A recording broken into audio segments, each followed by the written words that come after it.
On April the 10th, 1815, a volcanic eruption in Indonesia marks the beginning of a global disaster. The 1815 eruption of Tambora has been the largest eruption in historic time. On the island, the volcano kills at least 100,000 people, more than any other eruption in human memory. But this is only the beginning. The eruption causes worldwide climate change. In the northern hemisphere, rain and freezing temperatures lead to dramatic crop failures. Famine spreads to many parts of Europe. Those who can afford it try to emigrate, and those who stay fight for survival or revolt.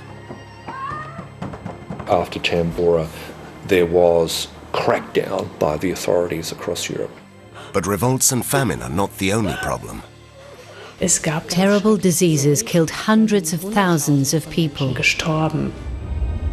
Enhanced by the chaotic weather conditions, a killer bug spreads across the globe. Cholera becomes the plague of the 19th century. If you look at this particular suggestion, it was an epidemic raging out of control. How could a single volcano at the other end of the world cause so many riots and so much death and agony? Many generations are affected by the aftermath of this climate change. It even shapes the Industrial Revolution and leads to political reforms in many countries. 200 years after its eruption, historians, geoscientists, climatologists, and geneticists are together investigating for the first time how this volcano has changed the world.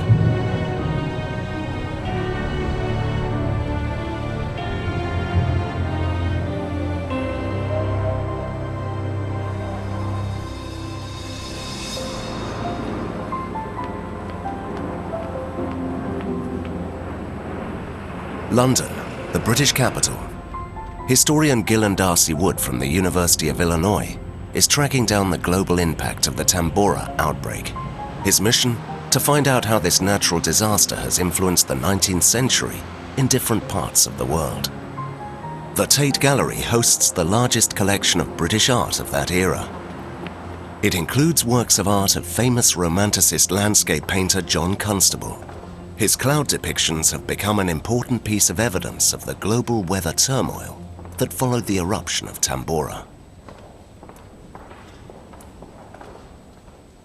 Constable sees himself as a kind of scientist of the skies, as a painterly meteorologist. The history of European landscape painting up until this time, the background at the horizon and the sky has been more or less decorative or ornamental, with generic depictions of clouds. The way in which Constable's style converges with the story of Tambora is that owing to Tambora's eruption, the 18 teens are the cloudiest and wettest decade of the millennium. But at the time, people in Europe had not yet realized that the origin of their misery was to be found on the other side of planet Earth. On the Indonesian island of Sumbawa, the volcano Tambora. 200 years after its violent eruption, rainforest once again covers the flanks of the volcano. Today, the crater rim is 2,850 meters above sea level and hardly gives the impression of a vicious force that once emerged from this point of the Earth. In sight of the volcano, Ralph Gertiser from Britain's University of Kiel is searching for traces. The geologist has been working on Tambora for many years and is one of the handful of experts who conduct on-site research. His aim? To reconstruct exactly the course and extent of the eruption.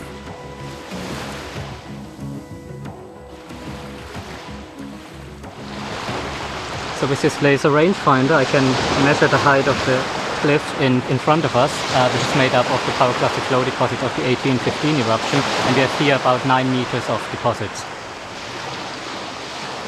These vast quantities of material originate from a mountain that was once more than 4,000 meters high, one of the highest peaks in Indonesia. The volcano had been dormant for centuries before it suddenly awoke in 1815.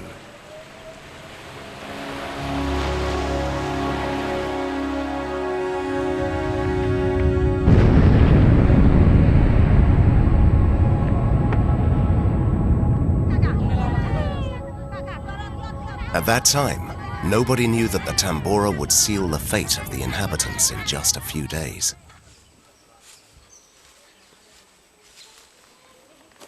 "200 years later, archaeologists search for traces of these people. For a long time, there have been indications that a now extinct nation once lived here. Archaeologists already refer to it as Pompeii of the East. Similar to the ancient Roman city, a whole settlement was surprised by a hot avalanche of ash. Buried under it, the life of these people might be frozen, like in Pompeii. In recent years, 4 buildings have already been discovered during the excavation. It is an archaeological mega-project that is still in its infancy. We want to learn more about the culture of the people of Tambora. We have scanned about 8 hectares on this slope to find the best site for our excavation. There seem to be 86 buildings in this area, so there must have been an entire village here beneath us. It was probably quite a large village.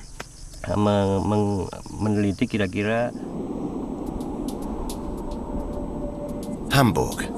Scientists at the Max Planck Institute for Meteorology have simulated the impacts of the Tambora outburst on the computer. Their goal, using modern scientific methods, they want to find out in which regions of the world temperatures and precipitations dramatically changed at the time. Different scenarios were calculated. Almost all of them show severe disturbances in global weather systems. A volcano is literally a hammer on the Earth system. You hit the system and then something happens. And the Tambora is a relatively big hammer compared to previous volcanic eruptions. The German Climate Computing Center conducts the simulations for the scientists. Using a supercomputer that fills an entire story, processes of the Earth's atmosphere are calculated from ground to high altitudes. Models which are normally used to look into the future now show how the eruption in 1815 could have influenced the world's climate.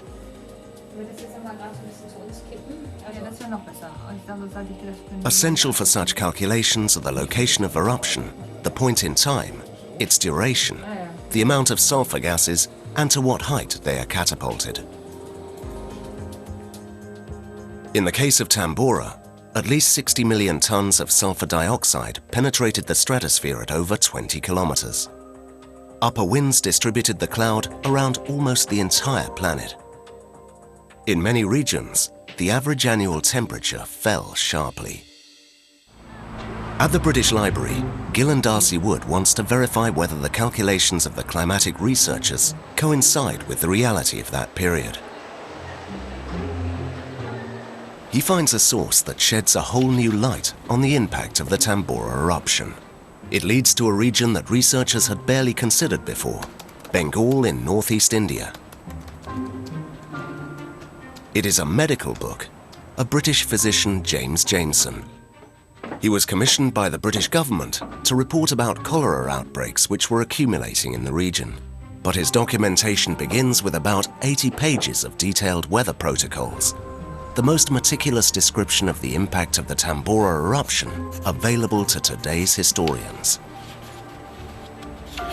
Jameson's recordings clearly show that since 1816, the change of dry and monsoon seasons, typical and essential for India, is completely mixed up.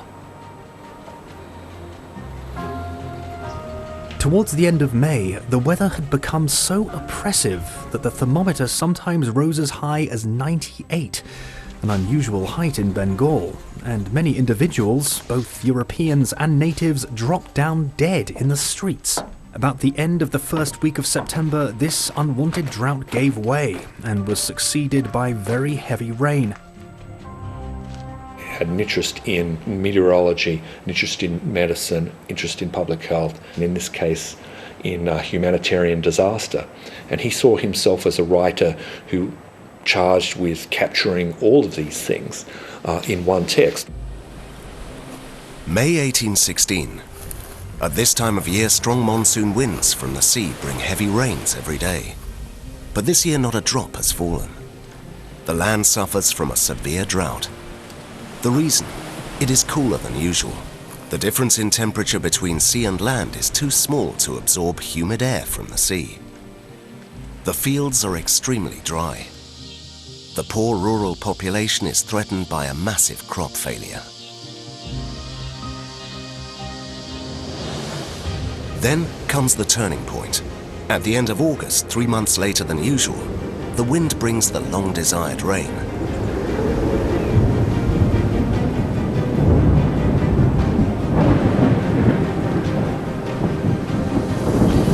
But it is disastrous, even for Indian conditions.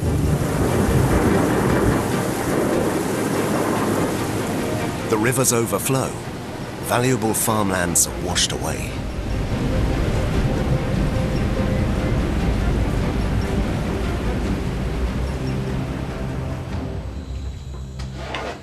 Over a period of 2 years, the weather turbulences continue. James Jameson documented them accurately. He thus became the foremost chronicler of severe monsoonal system disturbance in living memory. It's kind of a heroic achievement that he is able to really take a deep breath and attempt, in the midst of it all, to try to make some sense of what was happening around him, through observation, through the accumulation of data, and then through an imaginative, very creative and very humanistic attempt to try to create a full picture of what had occurred in those years, which otherwise would be lost to history. In Bengal, the chaotic weather sows the seeds for particularly strong cholera outbreaks, which would soon write history worldwide. In the nutrient-rich, brackish water of the flat coast, cholera bacteria have always lived as a natural part of the ecosystem. During the monsoon, the many rivers of the region transport large amounts of nutrients into the sea. Carpets of plankton develop on the water surface. Following 1816, an unprecedented change of unusually long, dry and rainy seasons leads to plankton and cholera bacteria multiplying explosively. Due to the high concentration and a particularly widespread of the pathogens, more people than ever before are infected. Within a few days, the disease leads to life-threatening fluid depletion and often death. Soon the disease extended itself in every direction, within the area of several thousand miles. Thus, in so short a period brought under its influence, few towns or villages of any considerable size wholly escaped its attacks. The old and the young, the European and the native, fighting men and camp followers were alike subject to its visits, and all equally sunk in a few hours under its most powerful grasp. The traditional steps to the river Ganges, the Ghats, were filled with funeral pyres, essentially burning around the clock. And we have many ghoulish and almost terrifying descriptions of the constant burning of the dead by the rivers, corpses floating in the river, and really a scene of dreadful human calamity that overtook Bengal. It was an epidemic raging out of control. Ralph Gertizer is on his way to the Tambora. Only with a helicopter can he reach the inside of the deep crater. Today, Sumbawa is a tropical paradise with rainforest and coral reefs. But the sleeping giant can always awaken. The volcanologist has once reached the edge of the crater after a walk of 7 days. But he knows there is no way into this huge caldera. For Gertizer, it is a long-cherished dream to stand on the floor of the caldera.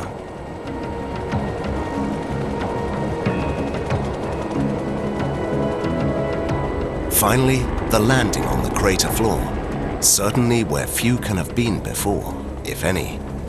He doesn't have much time because the helicopter pilot won't risk stopping the engine. If the helicopter doesn't start, they are cut off. Inside the caldera, they cannot call for help. Gertizer walks to the foot of the caldera wall to take his measurements. This shows which elemental force is still dominant under the surface.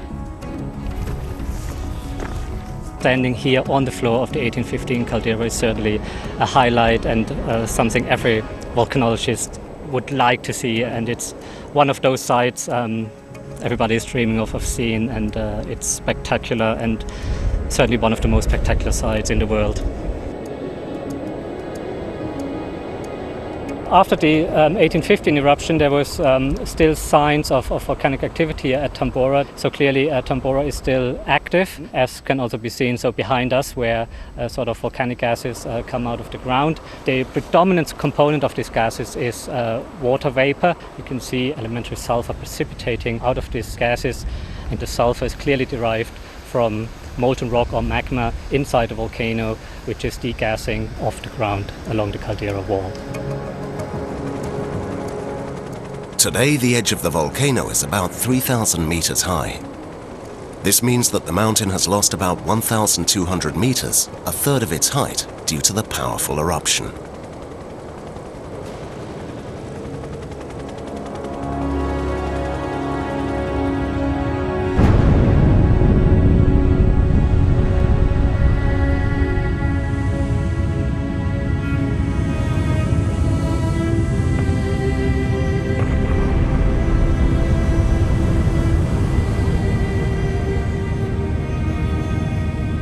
The whole island was devastated by the unbelievably powerful explosion and buried under meters of thick deposit. But why such a gigantic eruption arose without a warning, and whether this can happen again, remains completely unclear. Because of its secluded location, volcanologists have hardly explored Tambora. Now Ralf Gertiser wants to finally understand the history of the volcano, using rock samples from different layers. He can read these deposits like a book. So by collecting samples from the 1815 deposits, we can infer quite a lot about the processes that occurred inside the volcano before the eruption happened. For example, we can infer how deep the magma reservoir was inside the volcano that fed the eruption. We can infer the gas or volatile content of the magma and how much volatile or gas was released during the 1815 eruption into the atmosphere. We can learn about how long the magmas which erupted in 1815 were residing inside this magma reservoir, inside the volcano, before the eruption occurred. At the University of Berkeley in California, Gertiser's colleague Stephen Self examines the samples of the Tambora material.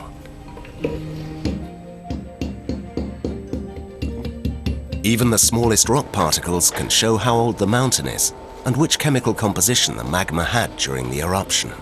The experts know that the key to the long-term effects is what kind of magma is under a volcano and finally pushes to the surface.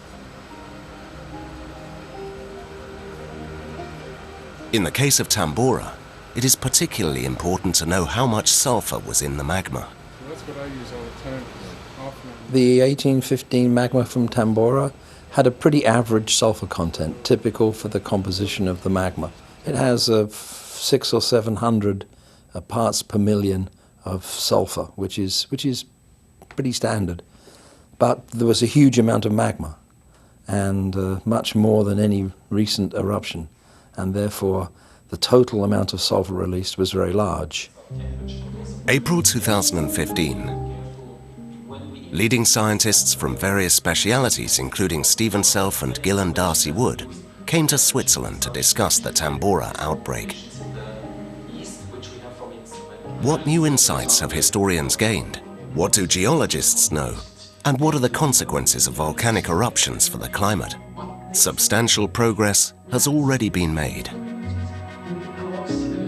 We've come to understand the connection between volcanic eruptions and climate fairly well thanks to the Pinatubo eruption in the Philippines in 1991.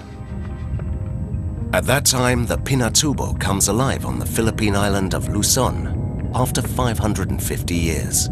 About 20 million tons of sulfur dioxide are released.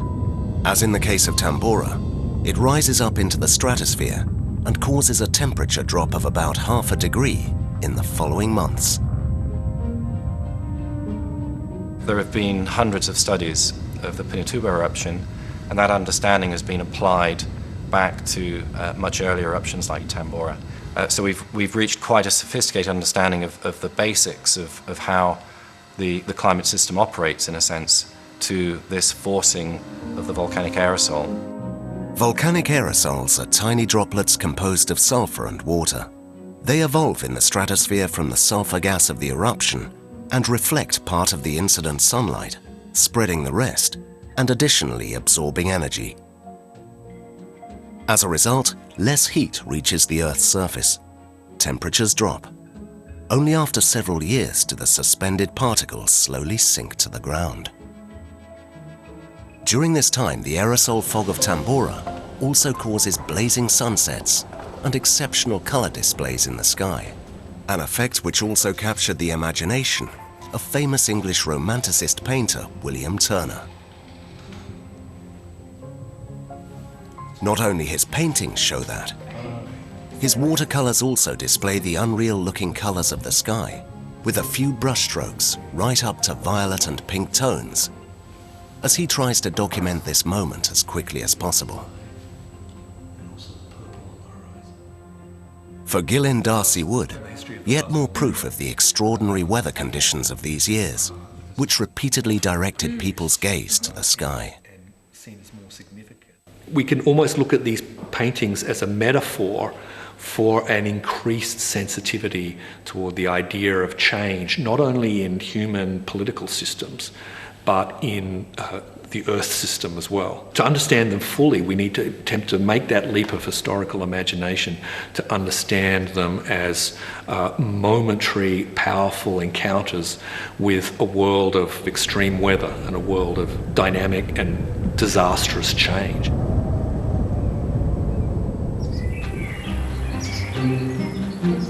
The Museum of Bread Culture in Ulm, Germany, has records of these catastrophic years in southern Germany. The young kingdom of Württemberg was particularly affected by the climatic turbulences. We know today that in 1816 there was a very bad harvest because of strange weather caprioles. So the year without summer has literally gone down in history. There was very bad weather, many storms, very little sun, and consequently a dramatic crop failure. For the farmers, the spring had already been extremely cold and wet, so they could not sow their seeds until the end of April. Some merchants had taken advantage of this situation and had been traveling from village to village looking for a good deal.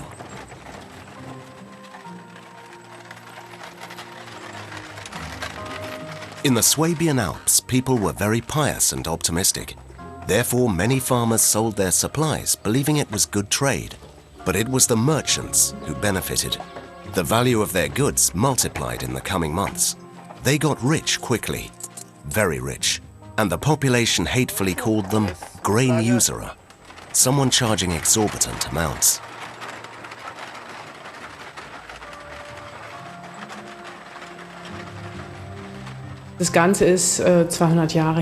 This whole thing was 200 years ago.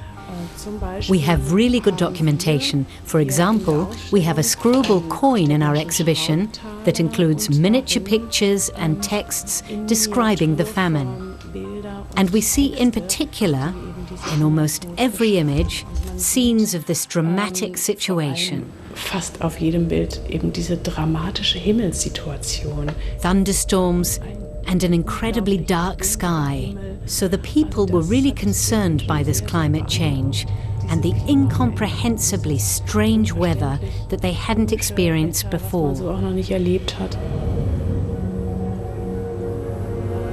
Summer 1816, near Lake Geneva. A young British couple, both aspiring literati, escaped from the island to pay a visit to a friend, Lord Byron. But their trips into the countryside are thwarted by abnormally cold weather. The couple have come directly into the epicenter of Europe's period of poor weather. Eastern Switzerland is faced with a total failure of its harvest. As a consequence, farmers leave the barren mountain region and travel through the country in desperate search of something to eat. Lord Byron brings his visitors to safety, away from beggars and the next storm. An almost perpetual rain confines us principally to the house. One night, we enjoyed a finer storm than I had ever before beheld.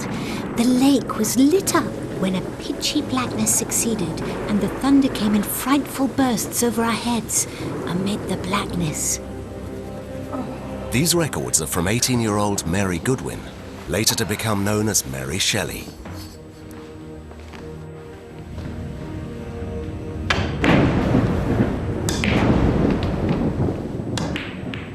The young author laid the foundation for a literary work marking the birth of modern horror literature. It's alive! It's alive! It's alive! It is a story of a scientist who creates a monster in a stormy night, Frankenstein. But the people who are not that wealthy experience the real horror of these months. In Switzerland, France, and southern Germany, the situation worsens.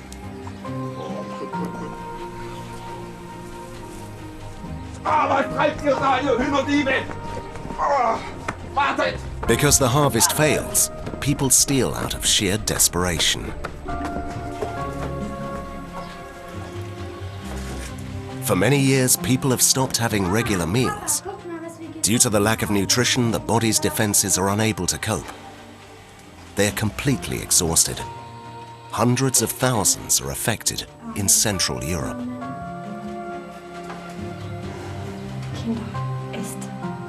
Over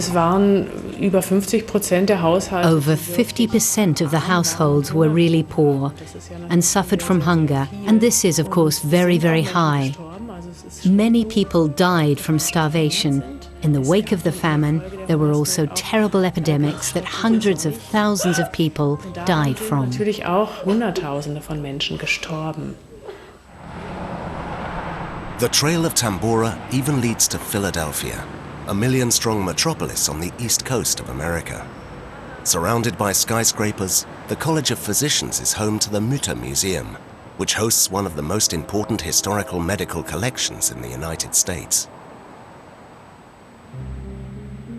Amidst bizarre medical preparations, paleogeneticist Hendrik Poinard has come across unique traces that reveal how much the Tambora eruption has written history even decades later.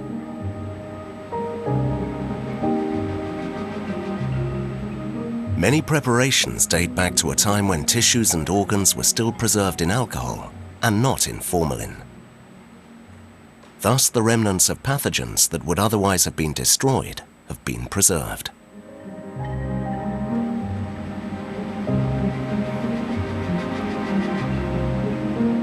What do we have here? Intestinal pieces of cholera victims are also part of the collection.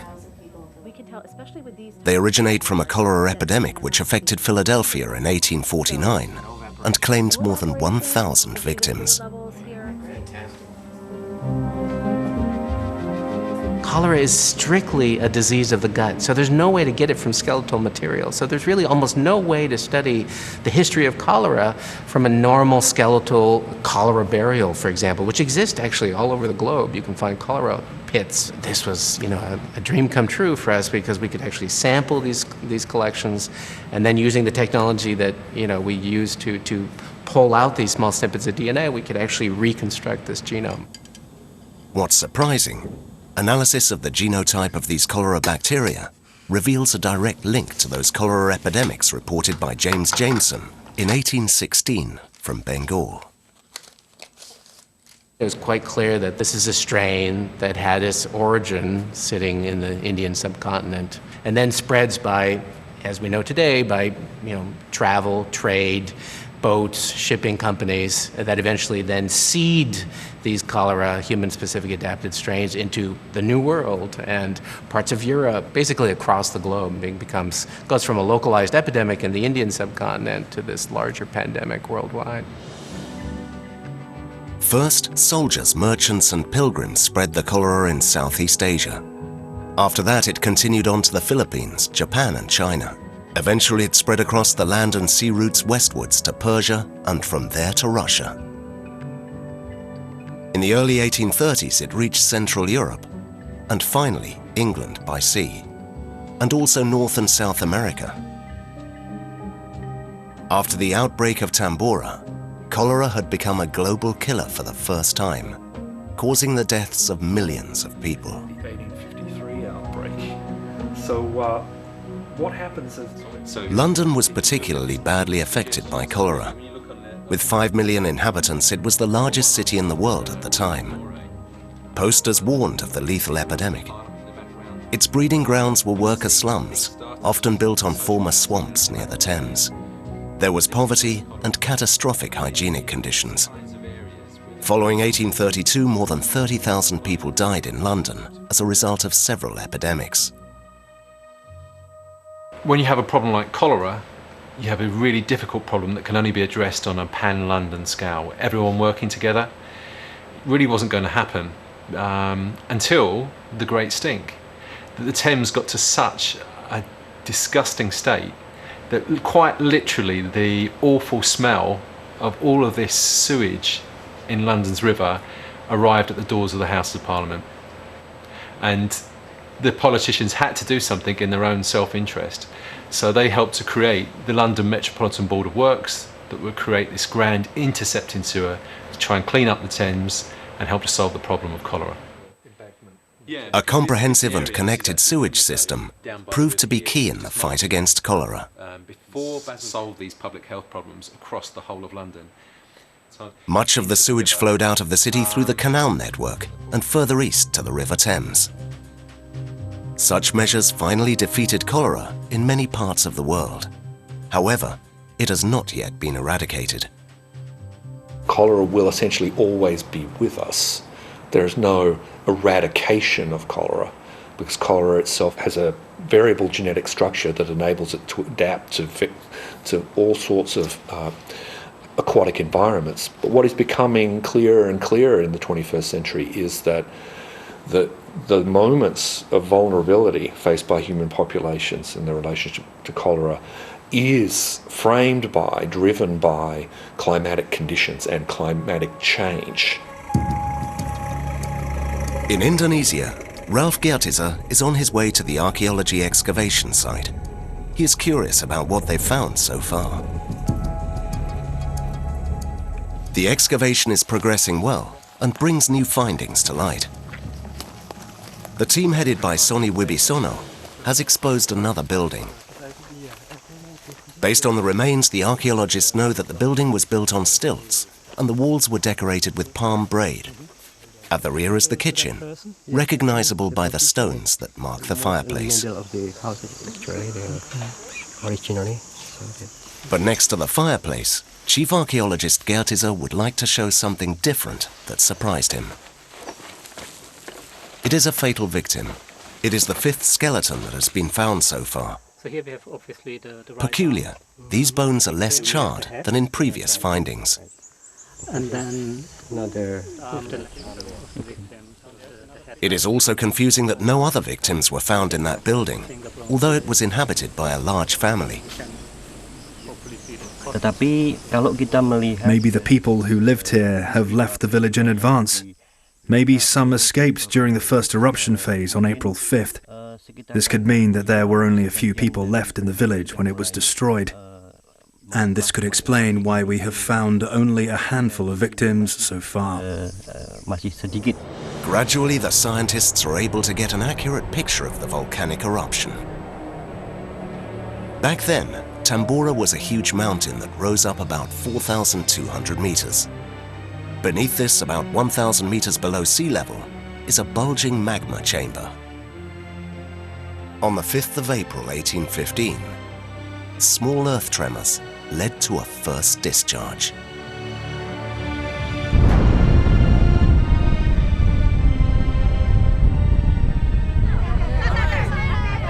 At the beginning, the people underestimate the danger.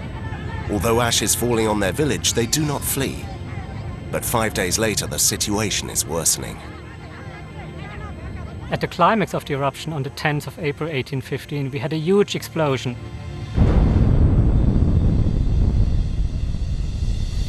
Volcanic particles, ash and pumice and gases were ejected about 43 kilometers up into the atmosphere.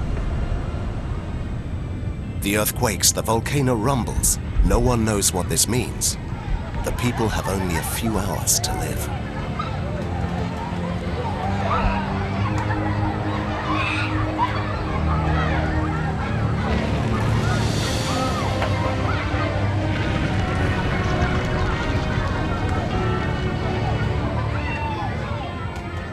After 2 to 3 hours, this eruption column collapsed completely and traveled across the ground as a ground-hugging avalanche of pumice, ash and hot gases at velocities of 100 to 200 kilometers per hour.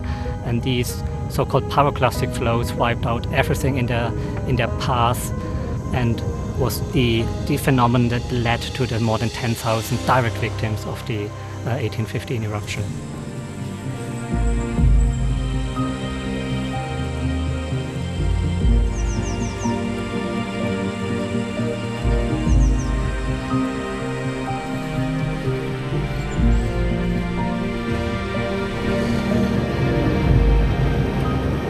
Traces of the Tambora disaster can also still be found in Greenland. The glaciers of the polar island have preserved them as an archive of climatic history. In the years after the eruption, the aerosols slowly sank down from the stratosphere. Snowflakes crystallized on these particles and transported them to the Greenland ice sheet, where they were enclosed. Using drills, the scientists are able to collect valuable ice samples at depths of several meters. Backbreaking work in the service of climate research that is only possible a few weeks a year.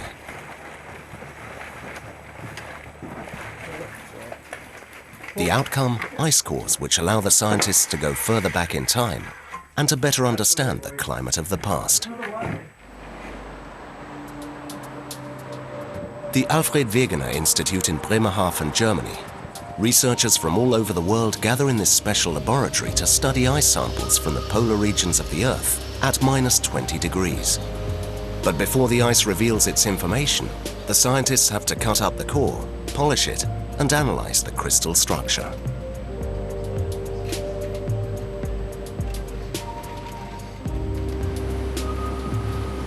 By measuring the conductivity of the ice core, the researchers are able to locate a clear indication of the 1815 eruption. It concludes that such a volcanic eruption would lead to massive losses in the global economy. The Tambora eruption is something that affected human society, particularly in Europe. If we have something like this in the future, how are we going to respond to that? And if you imagine the amount of aerosol, the amount of dust in the atmosphere all over the planet for maybe 2 years, you could say no air traffic for 2 years, what would that effect would that have on our society? So it's really important to know the size of these eruptions and how frequent they occur. And the ice cores are the only place that we get that information from. In fact, these ice cores come from an even more remote region than Greenland, from the interior of Antarctica. Even here, the researchers detect the fingerprint of Tambora. The ice cores are also of great importance for the reconstruction of volcanic eruptions, as they cover large periods of time. If we look back in the past, how frequent were volcanic eruptions the size of Tambora? In the last 200 years, the Tambora volcano is the most important eruption of our recent past. The Kauai eruption in 1458 is another very large one, and then we have a series of eruptions in the 1250s, and before then there's many eruptions that you can look at back through time. Therefore, large eruptions with global consequences are far more common than previously thought. Mankind has probably experienced several such crises, and the Tambora will not be the last.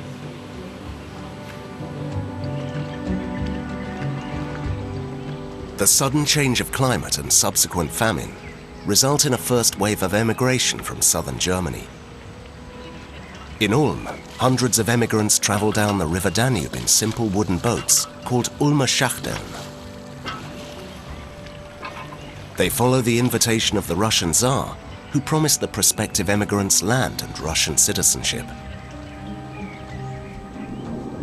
Over 8,000 people are starting a new life in Russia and are lucky. The Danubian Delta and Black Sea coast are among the few regions in the world that are not affected by weather turmoils.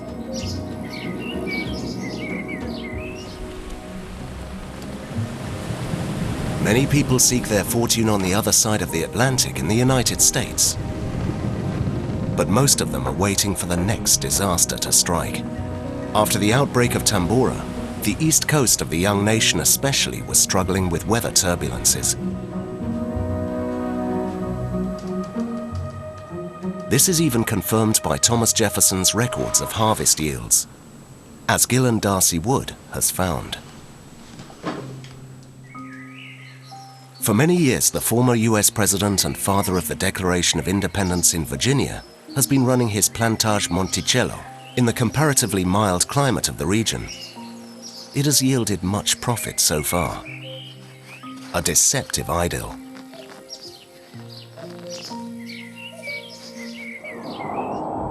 From 1816 onwards, drought, cold and storms repeatedly destroy parts of his harvest. 1816 goes down in American history as one of the coldest years.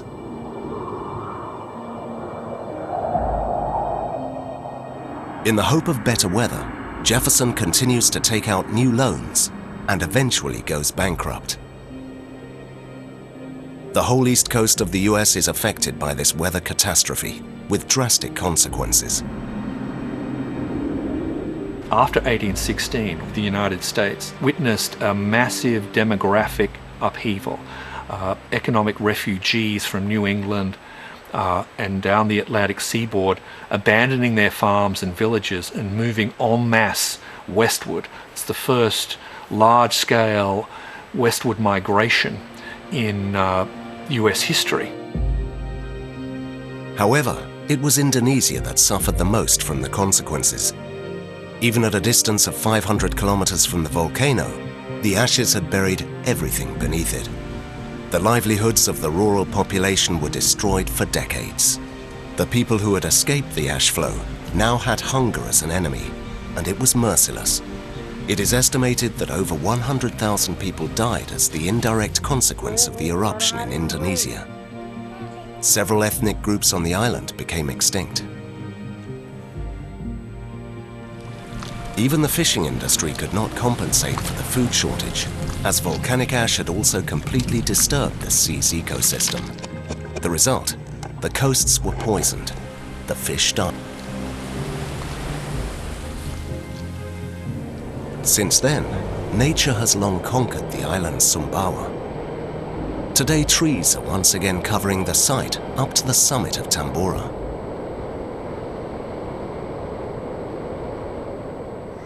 Long since, people have settled back again at the foot of the mountain. But the sleeping giant lurks in the background. Volcanologists are sure that it will erupt again, but no one knows when and with what intensity. We now start to understand the 1815 eruption now in a much better way, but we know very little about the eruptive history in the older eruptions of Tambora. And with the lack of knowledge of the eruptive history of Tambora, it's very difficult to assess sort of what processes actually lead to such a powerful eruption as in 1815.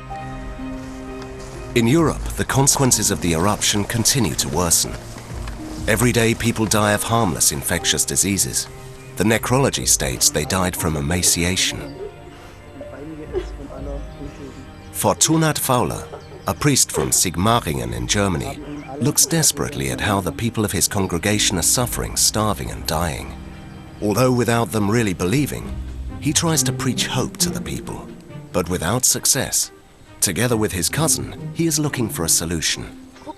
Maybe the forest could provide nutritious herbs, roots or fruits as an alternative to madly expensive bread made of pure grain. They start to experiment, but almost all attempts fail. Man hat natürlich versucht, Brot zu strecken, dass man einfach. Of course, they tried to dilute bread by simply mixing ingredients into it, which were not nutritious at all, such as sawdust or grasses, and other things that simply gave the feeling of a full stomach. It is a feeling of repletion, and that is already worth something. Und das ist schon mal was wert. In the Museum of Bread Culture in Ulm, writings prove that several contemporary witnesses were searching for new recipes. As Fortunat Fowler and his cousin knead potatoes in the dough, it marks a turning point in their experiments. Looking back, the potato bread was perhaps the most important culinary invention of the 19th century in southern Germany. Potato bread also succeeded because the potato harvest, contrary to the grain harvest, had not suffered a total loss. A baker could offer potato bread much cheaper than comparable nutritious flour bread. Also, King Wilhelm I of Württemberg wanted to reduce the suffering of his subjects, copied the formula and distributed it among the people.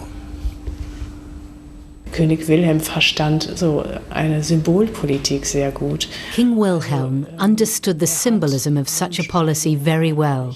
Und andere soziale Maßnahmen ergriffen und damit eine He set up food supplies for the poor and other social initiatives, and thus created a very positive mood which was communicated to the population. That policy is actually there. It exists to support the common people so that they feel they can trust the government to take the right action. Auch die richtigen Maßnahmen ergreift. Whereas in France, the famine causes riots in some regions. Many of the insurgents have witnessed the French Revolution, and so they try to get possession of food with well-tried means. However, in this case, the victims are not political elites, but traders and merchants.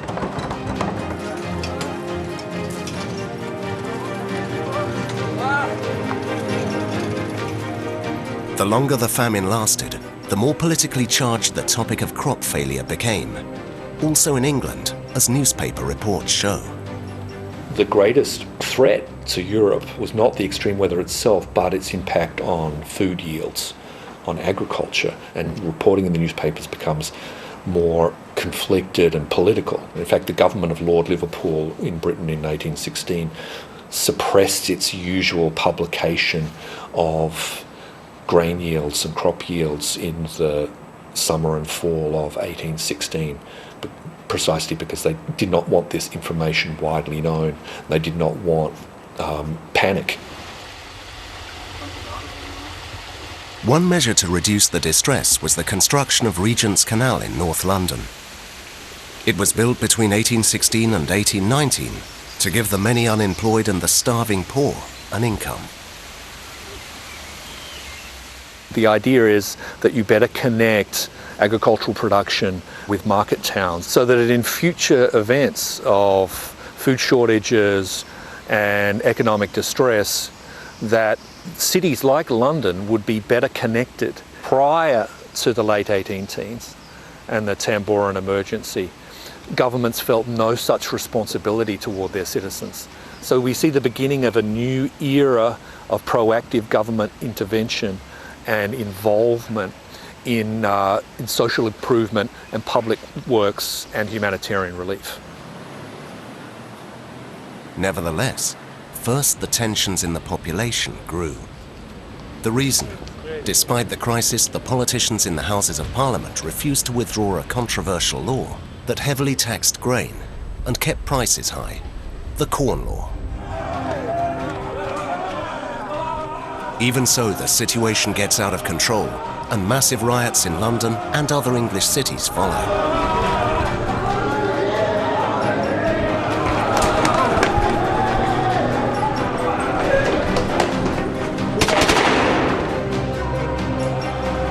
Culminating in the Peterloo Massacre in Manchester. You have crowds of unarmed women and children set upon by guardsmen on horses wielding swords and machetes who are slicing their way through the crowd. You have a death toll in the dozens. It's one of the most notorious instances of state violence inflicted on the British population in the years after Waterloo. Peterloo Massacre energises progressive and reformist forces in Britain. It exposes the corruption and violence of the ruling classes in England, and eventually leading to a more liberal social regime coming out of 1832 and the Reform Bill. The eruption of Tambora 200 years ago. It has almost been forgotten, but today scientists are deciphering how it has made history. In the years following the eruption, the world experienced a severe crisis. However, many achievements grew out of distress, riots, and diseases. The fear of cholera pushed the elites to install a sewage system in large cities. Without functioning sewage, there would not be any modern megacities as we know them today. The first emigration waves of the 19th century were induced by the sudden climate change and accelerated the expansion of the United States to the west. Due to the fear of starving masses, important political reforms were launched in Europe. They have advanced the creation of the welfare state. All these developments have a direct link to the volcano that changed the world.